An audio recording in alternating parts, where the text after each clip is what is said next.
Okay, Rabotai, we are on live. Welcome to everyone. Be'ezrat Hashem, we're going to start with one law of Shabbat. Richard, today we're going to have the first halakha that we're going to learn. And Belineda, if we have time, I want to share with you a very important piece on Hanukkah also. The Shulchan Aruch states in Siman, in chapter 215, halakha Aleph, his language is like this. Excuse me.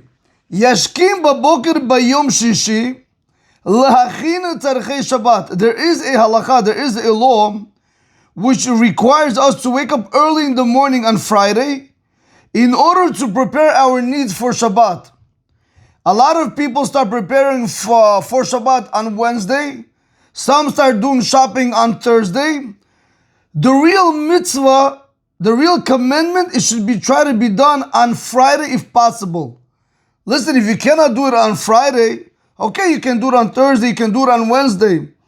But when you're shopping on Wednesday and Thursday, it doesn't look like you're doing for Shabbat. It looks like you're just doing shopping for a regular day.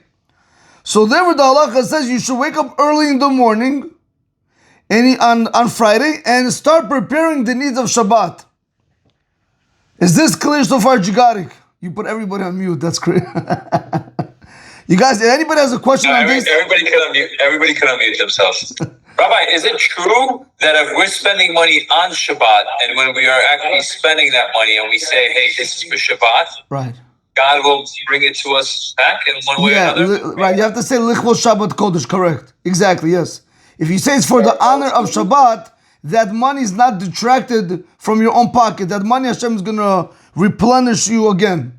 That's not your money. That belongs to Hashem. Hashem says, my children borrow on me and I will repay it. Say it again. Yes, Richard.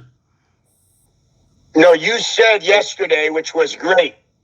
So everything we have, good, bad, or indifferent, is a loan from Hashem, right? Correct. So it's really not ours. It's only here while we're on earth, and then it goes somewhere else, or whatever that is. But that was very powerful, because once we think that we don't have any entitlement issues, the stuff, the cars, the money, or any of that crap that we all chase. Right. Now we realize that it's Hashem's, right? Correct. What Reuven was asking me, Richard, Reuven was saying, because every single person is allotted a X amount of money from the beginning of the new year till the end of the new year. Every single year, Hashem already determines how much money every single person is going to make. So what Reuven is asking me, what happens if I want to spend $500 or $1,000 on shopping for Shabbat? Does that come out of my bank account from the one where Hashem promised me? So my answer to him is, no, that's not included in the bank account for the money which is coming to you. That's already on the side. You know, there is a Sharatim, the Rav Chaim says something very unfortunate. I don't want to go through it right now, but he says people, they have a very grave misconception and they misuse this teaching. What do I mean? They think that they're able to go ahead and spend as much as money as they want during the weekday, and eventually Hashem is going to give them money. They believe Hashem is going to repay them one day. That is a very big problem. Hashem said, if it's a holiday, if it's Shabbat, if it's just children's tuition, all that is on me. You don't have to worry.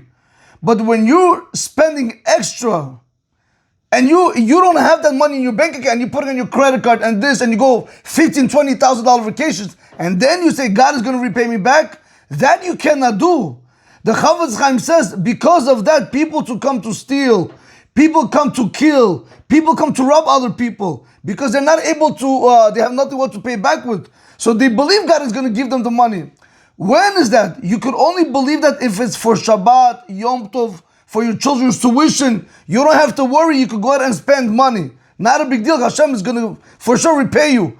But if you're spending unnecessary during the weekday, we have a very big problem. There was once a guy, I'm talking about 10 years ago, maybe this happens now even worse. Back then, he said his wife was nagging him. We need to go on a vacation, we need to go on a vacation, we need to go on a vacation. Okay. He was making at that time $800 a week. So they put their vacation on the credit card. So I saw the guy one day, and I see he's very upset, very down, depressed. I said, what's going on? He said, I went to this vacation 3 months ago. I put on my credit card, and every month I'm paying little by little, but the interest is always growing. He said, I have to pay back $10,000. I don't know how I'm going to do it. So now his whole life was upside down. Now he doesn't know how he's going to come up with the money. So we have to spend our money wisely. If you have the money in the bank, you go ahead and use your credit card. Yeah, Richard.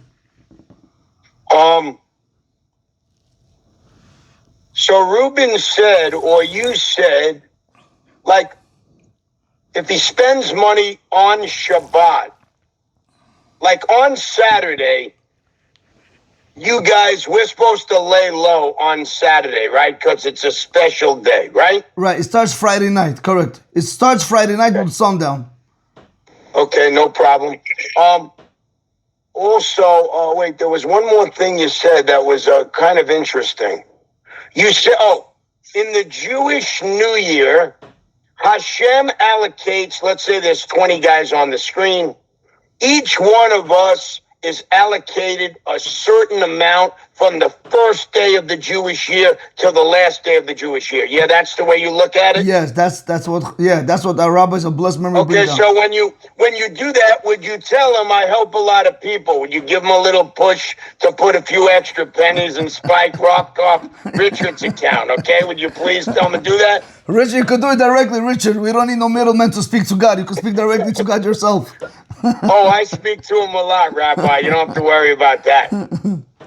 Okay, so that is the first a very important halakha about getting up early in the morning to be able to prepare one needs for Shabbat. Continues to Shulchan Aruch and he says, "Va'afilu yesh lo kama avadim l'shamsho." Even if you have many servants that serve you, yishtadel lehachin be'atzmo shum davar letzorchei Shabbat kedei lechabado. Now listen to this very carefully. Still, you should do everything in your power. You should try everything in your power to prepare something by yourself for the need of Shabbat in order to honor it. Now, I don't think we understand what I'm saying. How can one honor Shabbat? Can somebody give me an example? How does one honor Shabbat by doing something on Shabbat on Friday afternoon for Shabbat? Jigarik. How do you honor Shabbat? Can you give me an example? What? You feel Shabbat? I help my wife. You gotta buy extra special stuff, Robert. You help your wife because you have to help your wife. I'm asking you a serious question. By me doing something, I'll tell you how I prepare for Shabbat. No, you got it. Before you tell how you prepare, I'm asking how do we honor Shabbat? That's what I'm asking you. I limit the amount of meetings I take for the day on Fridays. For Shabbat, I'm telling you, not for Shabbat. But that's in preparation for Shabbat. That's for Shabbat, so I can make sure I get home in time. You gotta buy the best meats. You gotta buy the best alcohol. Oh, I see what you're saying. Gregory, you hear what he's telling me, Gregory? He's telling me stories now. You gotta ball out. Drop okay, so I wanna show you guys like Rabbi, this. Gregory got some very nice sunglasses on today. You gotta be careful with him. Okay, fine. I want to explain to you what does it mean to honor Shabbat. Richard, it is very important to know that whenever Shabbat comes, basically we're saying that the queen itself is coming to our house. Now I'm gonna give an example. I don't know how many people have you guys been in Jigarik's house. When he invites us, he doesn't make a regular table. He can give us tea and cookie, correct? And sushi. He doesn't make it small. He always makes it big. Like he goes all out. Why? Because he wants to honor us. The same way we want to give honor to people that are coming to our house, that is exactly the same way we want to honor the Shabbat by preparing for Shabbat. So therefore, even if I have a cleaning lady, a maid servant, and my wife is cooking and my kids are helping, nevertheless, I should go out of my way and try to do something myself. Anything. And they bring over here, they say that they were great rabbis. For them, learning Torah was their life. It's like making billions of dollars every single second. Nevertheless, they ripped themselves off from learning Torah, and they would go and they would make vegetable salads on Shabbat, on Friday afternoon for Shabbat. Other rabbis, they would cut wood to prepare for the fire. Yes, Richard? Sorry, I'm asking a lot of questions. No, go ahead. It's fine. Go ahead. Most of the group. Okay. Are you saying that Friday afternoon is a little special because we're preparing for the Shabbat, right? That's what you're saying. Yes, I'm saying Friday morning is already the proper time to start preparing for Shabbat. Correct. That's what Friday morning, Richard. If like now the Shabbat are very early, right? Shabbat comes in right at 4:11, 4:10. So right now you could even start preparing on Thursday. You can buy the meat on Thursday, whatever, to make it easier on yourself on Friday. But nevertheless, if you can get things done on Friday for Shabbat, it shows you preparing on Friday for Shabbat. But when I'm preparing on Wednesday, Thursday, even though it's not a problem, but it doesn't look like I'm really preparing for Shabbat. Some mothers, B'lian Hara, thank God, they have a lot of children. So they try to prepare everything already on Thursday so their Friday is free, which is very nice. But they should leave something also for Friday so they can go ahead and show Hashem that they're preparing for Shabbat. Now, Rabotai, he says over here, a person should learn from these great rabbis, and he shouldn't say it's going to offend my honor by preparing for Shabbat. Because by you preparing for Shabbat, that's how you're actually showing yourself honor by honoring Shabbat. Now, I want to show you guys something very important. I don't know how much time we're going to have right now, but I want to share with you something. So, Rabbi, you're really talking about the preparation in terms of like buying something special, right? Yeah. You're not talking about like helping your wife or everything, something like that, right? everything, you got it. Everything. Making the bed, the vacuuming, doing something in the house to show that you are very excited that Shabbat is coming in. You understand? When you know your mother-in-law is coming, I see how you behave. You know, you're on your best behavior. You know. But I prepare for an entire week, brother. Okay, very good. Entire week. Okay, Jigari. Rabotai, there is a Gemara. Now I want to show you how important this halacha is. I want to look at it through an ethical perspective. What do I mean? The halacha says, and this is very scary, Rabotai. The halacha says, Yashkim baboker, you should wake up early in the morning to prepare for Shabbat. Rabotai, listen to what the Gemara in Avodah Zarah, it's another tractate. It says there like this: Mi shetarach be'erev Shabbat, anybody who exerted himself on Friday afternoon, yochal be'Shabbat, he's going to eat on Shabbat. Mi shelo tarach be'erev Shabbat, one who did not exert himself, one who didn't prepare Shabbat food on Friday afternoon, mehechan yochal be'Shabbat, from where is he going to eat on Shabbat? Listen to this very carefully, Mike. This is very scary. If I put the halakha and this Gemara together, you know what it's really telling us? If we don't wake up every single morning, early in the morning, to prepare for our day of rest, which is after we die, after 120 years, B'ezrat Hashem, what are we going to come up there with? If we don't prepare in this world, what are we going to have in the next world? Just like you and I understand, if I don't prepare on Friday afternoon, I'm not eating anything on Shabbat. So if I don't prepare in this world, what am I going to come up to God in the next world with? So we have a very important obligation. A lot of people, again, I don't know how, until what time you guys sleep in, but I don't understand the logic of people that like to sleep till 7, 8, some night 9 o'clock. I mean, you got to be crazy to waste 3 hours easy of your day on sleep. I understand if you're learning Torah the whole night till 2, 3, 4 in the morning, okay, it's one thing. But to kill your time, on sports and news and wake up late, understand you are killing, little by little, you are destroying your Olam Haba, the world to come. Now, Richard, okay, guys, I know you speak about AAA. I don't know what, Richard, I want to bring you guys something very important. A lot of people, unfortunately, they smoke. Again, I'm not picking anybody on the class. A lot of people smoke. Some people do, this e-cigarette, they vape, whatever. Some people think, they have today the, green dispensary, I don't know, whatever. Right? They say it's herbs, right? It's plants. It's not so bad, it's healthy. Okay. Guys, if you do your research, if you take a lung of a person that smokes, or a person that smokes this green stuff, whatever, these herbs, these dispensary, whatever they give you, Rabota, if you look at his lungs, it is completely black. He's literally... Rabbi. Yeah? I'm sorry. My doctor in Florida is a doctor for 50 years. Yeah. And he says that the vape is the worst thing that a person or a kid can do, because his lungs, he would almost rather you take a joint, smoke it through paper than vaping. Even my own kids, I'm all over them about the no vaping. And from the, sorry how this sounds, it's not a life insurance pitch, but boy, when you vape and it's in your records, that's terrible. It's terrible. Wow. Wow.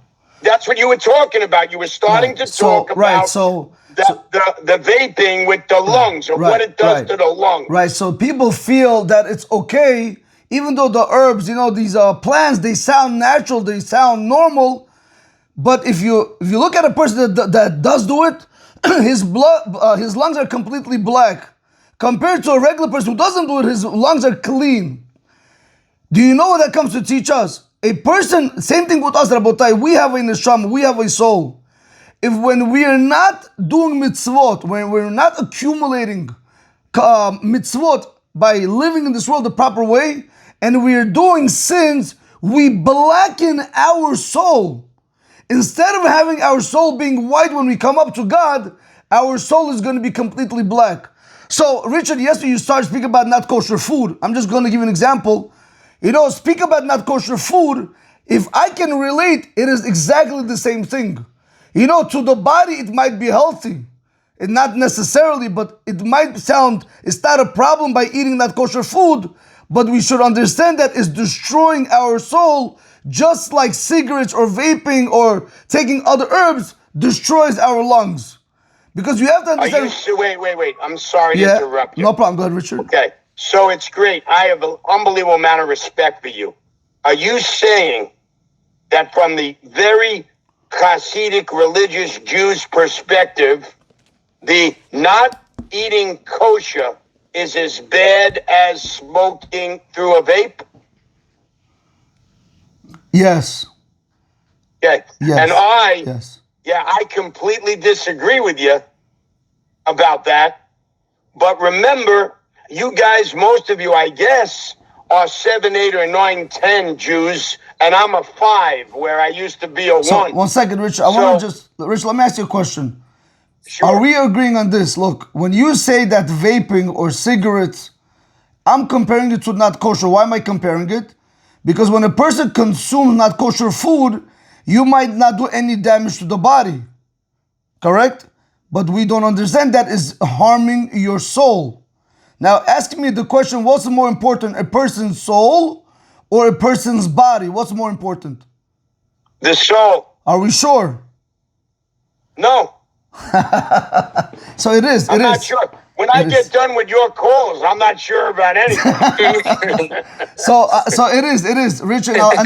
And I'm going to give you an example that the rabbis of blessed memory, they give us. They say when a person goes out of space in an astronaut suit, correct? Is he the suit or is he the person inside the suit?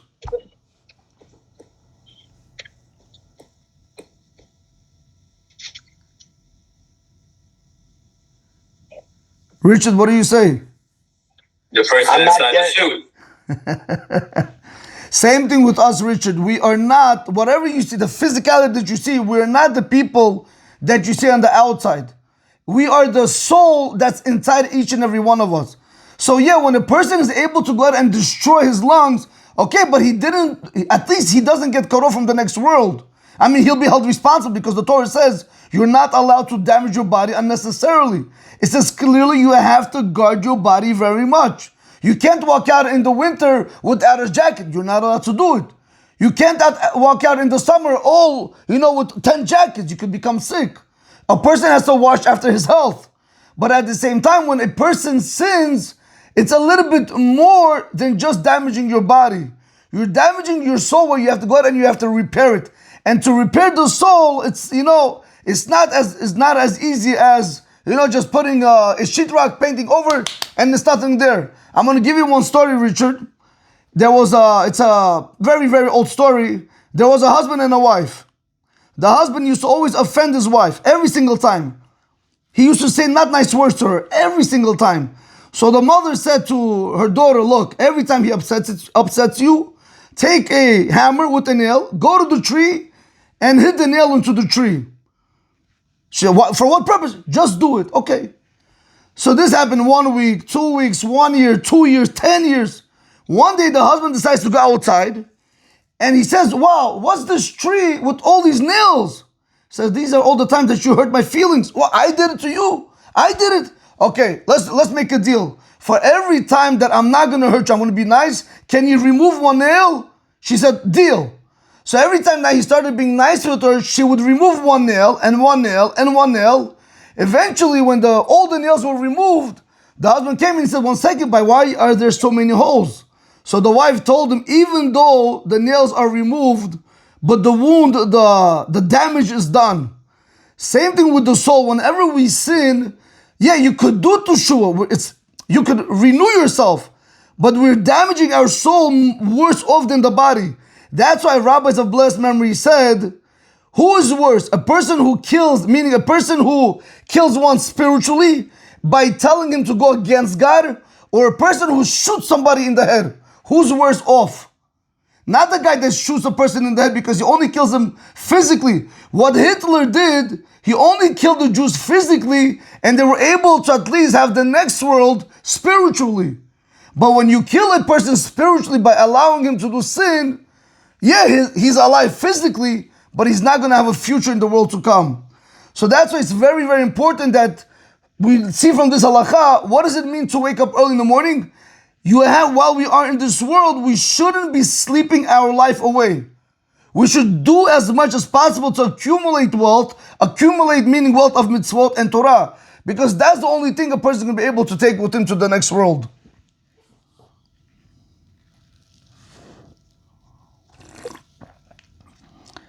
Okay, Rabotai, if any one of you guys has any questions, we'll take it. If not, I will conclude over here. Richard, are we good, Richard? I can't. You're on mute, bud. Oh, I'm sorry. I'm still learning how to push the little button on the bottom, Ruben. No problem.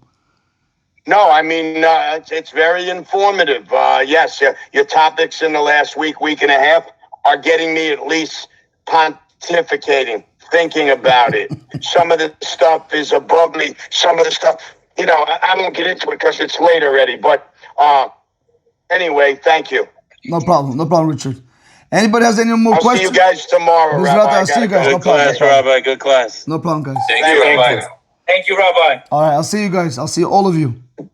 Hanukkah story tomorrow. Yeah, I still didn't get to. Belina, we'll start maybe right away with the Hanukkah story tomorrow. Okay, I want to speak about Hannah and her 7 sons. How she actually gave up her life, where her children gave up their lives, not to bow down to a king and not to eat not kosher food. Mike, we're going to say something crazy tomorrow. You know what the sad part is about? That, we don't understand how much damage we do to ourselves by sinning. I don't think we realize it. It's all about ignorance. We see how many Jews died just to stay Jewish, and unfortunately, how many of us, we kill that Jewishness away from us by making wrong decisions. Bezrat Hashem, this is why we have this class. Hopefully we're going to learn through it and grow through it. I don't want nobody to come up to the next world after 120 and he's going to have a surprise. Where are you guys taking me? I was a good Jew. I was a good Jew at heart. Yeah, a good Jew at heart. You can't tell your wife, I love you in my heart, but you ain't getting no flowers and no watches and no ring and no diamond. You can't tell your wife that. Absolutely not. You got to show her you love her. Same thing with Hashem. You love Hashem in your heart. You're a good Jew in your heart. You're a good Jew in your heart. Nevertheless, you got to show Hashem how you love Him. And how do you show that? Through learning Torah and doing mitzvot. And staying away from avirot. Mike, do you know that a person who has an opportunity to sin and he stays away from sinning, it's better than a person doing a mitzvah? Did you know that? Did you hear what I just said? If I have an opportunity right now, not michas shalom, to do something wrong, for example, and I stay back and I control myself from doing it, Hashem says, I want that more than you doing mitzvot. You understand? Do you know why? Because who's going to drink in a dirty cup? Who's going to drink clean water? If I have a dirty cup and I put clean water inside, what kind of water am I drinking? Dirty water. So if you have a body which is dirty and you're doing mitzvot which are nice into a dirty body, okay, your mitzvot, they're going to mix in with your avirot, which is not so healthy. But if you clean yourself out from avirot and then you start doing mitzvot, Hashem says, this is what I like. First clean the cup and then start pouring in the mitzvot. That's why it says, Sur mera vasetov. Remove yourself from bad things. Remove bad from yourself and then start doing good. Okay, That's guys. beautiful, Rabbi. No problem. We gotta post that up as a reel. Don't worry about the reels, you got it. Worry about making it to the next world. Thank you, Rabbi. I'll see you guys. Love you. I'll see you. Rabbi, have a good night. No Thank problem, you. guys. I'll see all of you. Guys. Have a great Bye-bye. one. Yeah. Bye.